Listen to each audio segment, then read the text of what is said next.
அண்மை செய்தி. மக்களவை தேர்தல் நெருங்கி வரும் சூழலில் தனது கூட்டணி கட்சியான விசிகவுடன் திமுக பேச்சுவார்த்தை நடத்தி வருகிறது. மக்களவை தேர்தலுக்கான தொகுதி பங்கீடு தொடர்பாக திமுக விசிக இடையே பேச்சுவார்த்தை நடைபெற்று வருகிறது. விவரங்களை செய்தியாளர் ரமேஷ் வழங்க கேட்கலாம். ரமேஷ் வணக்கம். பேச்சுவார்த்தையில் யாரெல்லாம் ஈடுபட்டிருக்கிறார்கள்? எந்த தொகுதிகளை கோர விசிக முடிவு செய்திருக்கிறது? இதுவரை நடந்த பேச்சுவார்த்தையில் ஏதேனும் தகவல் வெளியாகி இருக்கிறதா? வணக்கம். நாடாளுமன்ற தேர்தலுக்காக திமுக மற்றும் விசிக இடையே தொகுதி பங்கீடு தொடர்பான பேச்சுவார்த்தை திமுகவின் தலைமை அலுவலகமான அண்ணா அறிவாலயத்தில் நடைபெற்று வருகிறது. திமுகவின் பேச்சுவார்த்தை குழு தலைவர் TR பாலுவுடன் விசிக தலைவர் திருமாவளவன், விசிக பொதுச் செயலாளர் ரவிக்குமார் உள்ளிட்ட விசிக குழுவினர் நேரில் சந்தித்து தொகுதி பங்கீடு தொடர்பான ஒரு முதற்கட்ட பேச்சுவார்த்தையை நடத்தி வருகிறார்கள். விசிகவை பொறுத்தவரைக்கும் கடந்த 2019 நாடாளுமன்ற தேர்தலில் திமுக கூட்டணியில் சிதம்பரம் மற்றும் விழுப்புரம் ஆகிய 2 தொகுதிகளில் போட்டியிட்டது. இதுல சிதம்பரம் தொகுதியில விசிக தலைவர் திருமாவளவனும், விழுப்புரம் தொகுதியில விசிக பொதுச் செயலாளர் ரவிக்குமாரும் போட்டியிட்டு வெற்றி பெற்று இப்போது எம்பியாக இருக்கிறார்கள்.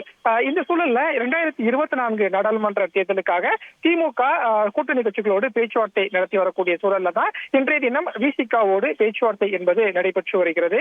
விசிகாவை பொறுத்தவரைக்கும் இந்த முறை, அதாவது 2024 நாடாளுமன்ற தேர்தலில் திமுக கூட்டணியில் கடந்த முறை போட்டியிட்டதை விட கூடுதலான தொகுதிகளை கேட்டு பெற வேண்டும் என்பதில் உறுதியாக இருப்பதாக சொல்லப்படுகிறது. குறிப்பாக குறைந்தது 3 தொகுதியில் போட்டியிட வேண்டும் என்பதில் விசிகவின் திட்டம் என்றும் சொல்லப்படுகிறது.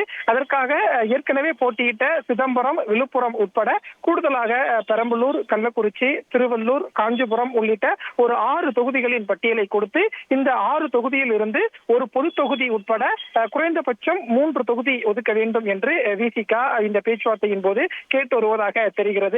விசிகாவை பொறுத்த வரைக்கும் சமீபத்தில் திருச்சியில வெல்லும் ஜனநாயக மாநாடு என்ற ஒரு மாநாட்டை நடத்தியிருந்தார்கள். லட்சக்கணக்கான பேர் இந்த மாநாட்டில் பங்கேற்றிருந்தாங்க.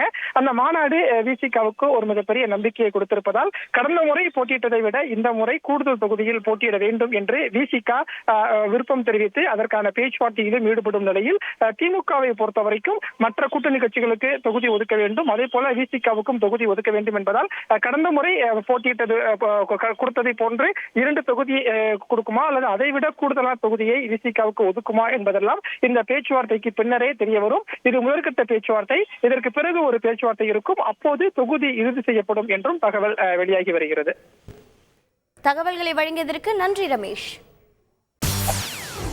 செய்திகளை உடனுக்குடன் தெரிந்து கொள்ள உடனே சப்ஸ்கிரைப் பண்ணுங்க.